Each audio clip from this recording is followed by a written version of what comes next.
Well, the first kind of buy low, um, if you have the opportunity slash loser, but try and buy low potentially, Yeah. is the best closer in the league in Jimmy Butler. Oh, He's not been playing well, man. Let's be honest. He's ranked about 73rd. His minutes per game, yes, have been low at 26 minutes a game.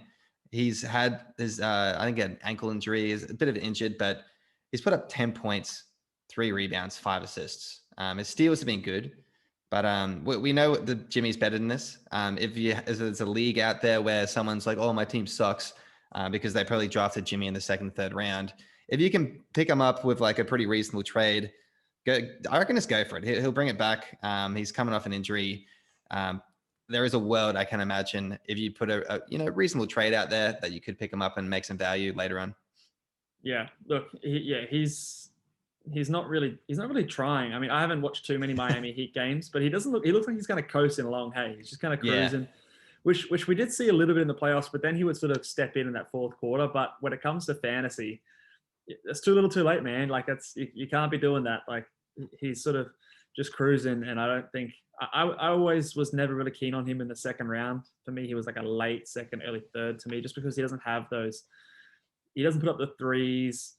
His blocks are so. He's a little bit older, but he definitely will be better than this, guarantee it. So I definitely do think it's a good buy low for sure. But make sure you do buy low. Like don't throw out, like don't trade a bloody, I don't know who I'm going to say here, like a Michael Porter Jr. Because there's a world that Michael Porter Jr. could be better than Jimmy Butler. That it may or may not happen, but there's a world where it happens. Buy real low, but I don't know, who's someone I can think of.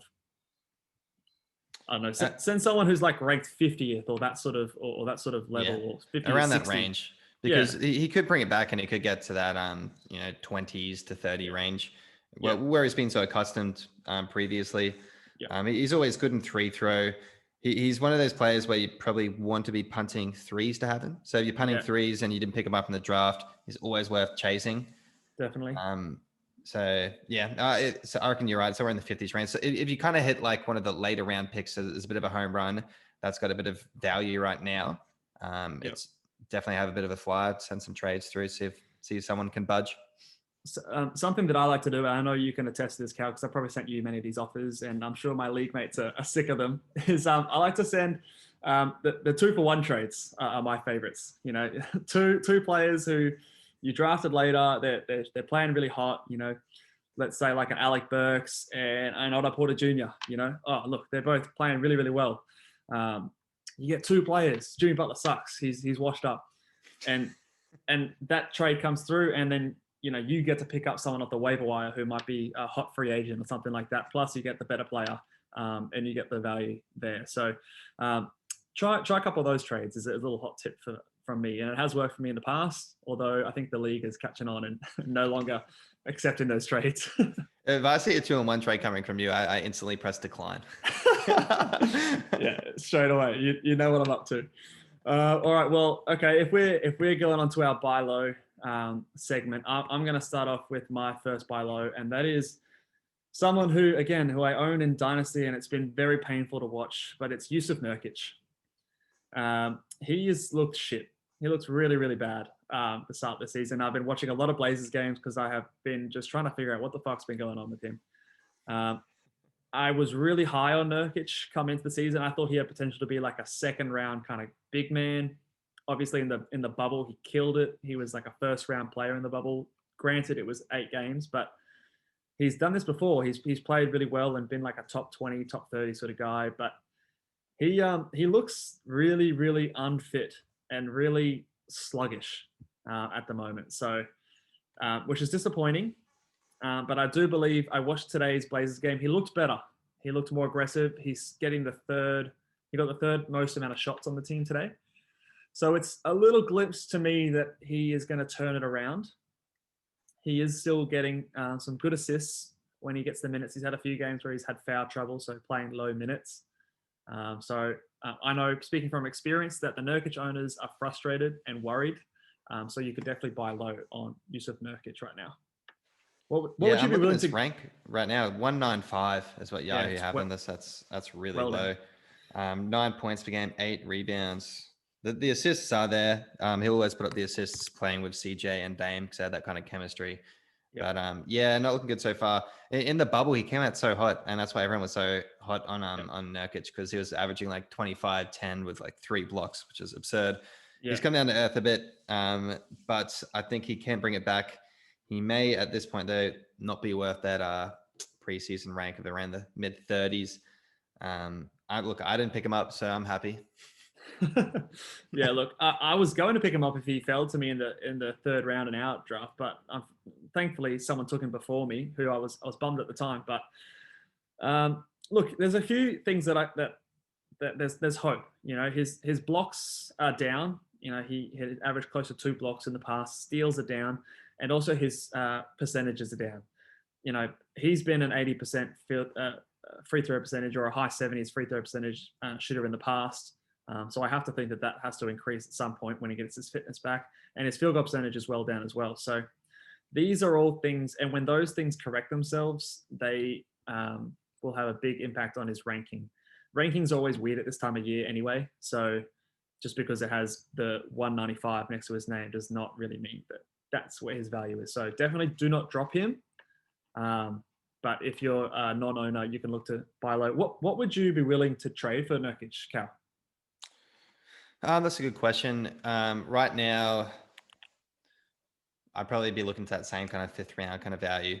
So maybe someone ranked around the 50 to 60 mark on your board. If you could tempt someone saying that, you know, maybe there's a bit of ceiling for whoever you're trading for him. So yeah.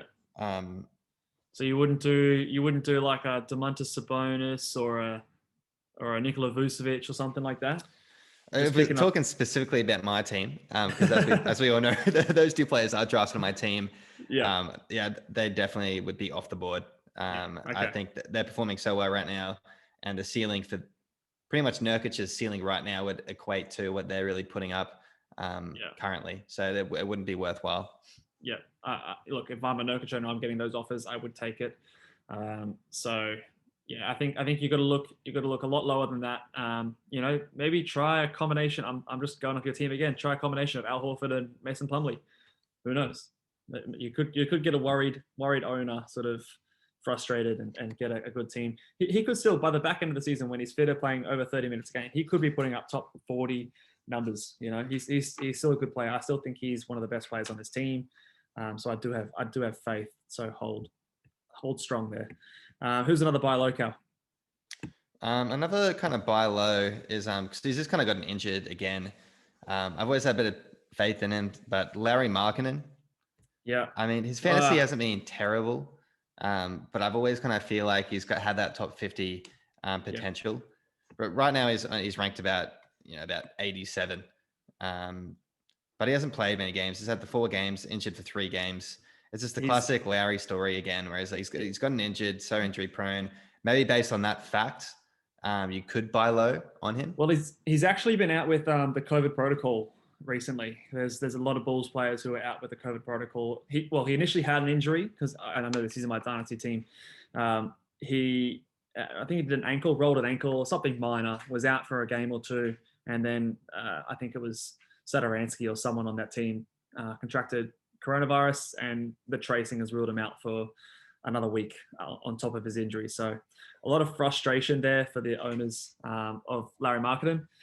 I think he's going to be really good, though. I think when they're back, I think he's going to be a really good player. I think someone like Wendell Carter Jr. is down a little bit. He's playing less minutes, so I think you could see him playing more at center than he did last year. And I think we all know that the coach last year didn't use him very well. So you just have to go back one season prior to that, and he was putting up pretty big numbers, especially in scoring and threes with a little bit of rebounding. So I think it's a good buy low. He'll be better than this moving forward.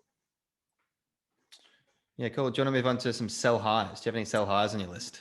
Let me give you one more buy low. Okay, go for it. Yeah, one more, because I know a lot of people would be panicking about this guy, but Pascal Siakome is my last sort of buy low. Yes, on your team, of course. Yeah, he is on my team. But he's not looking good, man. But look, on my team, I'm not caring at all. I'm punting field goal percentage. He is still putting up numbers if you take away the field goal percentage. 40% field goal. 40% field goal, and I am confident that he will not shoot that for the entire year. So when that field goal percentage goes up, his points will go up, and he's still averaging 17.5, 7 rebounds, 3.5 assists. So still decent numbers. He's still getting his shots. He hasn't completely forgotten how to play basketball. His free throw percentage is fine. He's still shooting threes, nearly a steal, nearly half a block. So I think, look, he's ranked 104th right now, but if you take that field goal percentage away, he is actually still a top 50 player. So, and when that field goal percentage comes up, the points come up, the threes come up as well with it. So I think he is a stock standard buy low candidate there, especially if you don't care about field goal percentage. If you don't care about field goal percentage, you could probably raise that offer up a little bit more. Yeah, that's a good pick. I'm completely on board. He's still good. He's not that bad.